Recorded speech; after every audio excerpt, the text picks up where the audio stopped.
Токму на последниот состанок утврдивме дека бањската рекреација и лекување треба да проложат во Македонија и ние си го земавме тоа како обврска.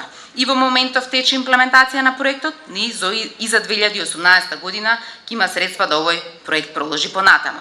Исто така се обврзавме согласно законот да ги почитуваме пензионерите и растот на платите и растот на трошоци за живот да се усогласува со пензиите 2 пати годишно и владата секогаш на крајот на годината согласно кондицијата на буџетот и растот на буџетот да исплатиме дополнително покачување до сите пензионери. Тоа што во Македонија знаеме дека пензионерските домови се во многу лоши услови. Дополнително патронажна служба или палијативна грижа во домашни услови се уште немаме развиено во Македонија, а ние си го земаме како обврска да тоа во иднина во 2018 година и тоа како го развиваме. Со Светска банка договоривме проценка на сите пензионерски домови и поединечна инвестиција за да може да ги унапредиме тие места каде што живеат пензионери.